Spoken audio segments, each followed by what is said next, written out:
శ్రీకాకుళం నియోజకవర్గంలో బాపూజీ కళామందిర్లో మెహ్మా ఆధ్వర్యంలో ఘనంగా జాబ్ మేళా నిర్వహించారు. జిల్లాలోని యువత ఉద్యోగార్థులు ఈ మేళాకి హాజరయ్యారు. వివిధ కంపెనీలు, పరిశ్రమలు తమ ఉద్యోగ అవకాశాలని ప్రకటించి అర్హులైన వారిని నేరుగా ఇంటర్వ్యూ చేసి ఎంపిక చేయడం జరిగింది. ఈ కార్యక్రమంలో ముఖ్య అతిథిగా శ్రీకాకుళం ఎమ్మెల్యే గొండు శంకర్ పాల్గొన్నారు. ఆయన మాట్లాడుతూ జాబ్ మేళా అనేది నిరుద్యోగులకి ఒక మంచి వేదిక అని, తమ కూటమి ప్రభుత్వం యువతకు ఉపాధి కల్పించడానికి కేవలం మాటల్లోనే కాకుండా కార్యరూపంలో అనేక కార్యక్రమాలు అమలు చేస్తుందని స్పష్టం చేశారు. అందరికీ నమస్కారం. ఈరోజు మెప్మా వారి ఆధ్వర్యంలో పెద్ద ఎత్తున జాబ్ మేళా కండక్ట్ చేయడం జరిగింది. ఏదైతే దీన్ దయాల్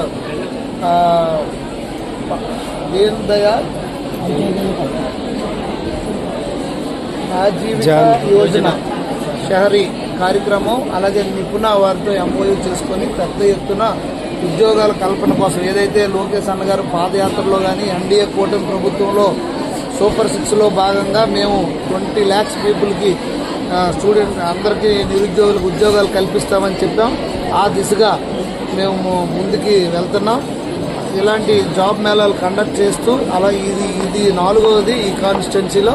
మళ్ళీ రేపు 10వ తారీఖున కూడా కండక్ట్ చేస్తున్నాం. తప్పకుండా ప్రతి ఒక్క యువతకి ఉపాధి కల్పిస్తూ వాళ్ళకి నైపుణ్యాన్ని కలిగిస్తూ స్కిల్స్ కూడా వాళ్ళలో పెంపొందిస్తూ ఇక్కడికి కంపెనీస్ను కూడా రాబట్టడానికి కూటమి ప్రభుత్వం కృతనిశ్చయంతో ఉంది. లోకేష్ అన్న గారు ఎస్పెషల్లీ అన్ని కంపెనీస్తో మాట్లాడి వైజాగ్లో కూడా త్వరలో చాలా కంపెనీస్ వచ్చే అవకాశం ఉన్నాయి. మన జిల్లాలో కూడా రేపు రానున్న రోజుల్లో Mulapeta port, Bhogapuram airport, Palasa port, ఇవన్నీ ఎయిర్పోర్ట్ వచ్చిన తర్వాత దానికి అనుబంధ రంగాలు పెద్ద ఎత్తున వచ్చే అవకాశాలు ఉన్నాయి. మన జిల్లాలో కూడా మంచి ఉపాధి కల్పించే అవకాశం ఉంది.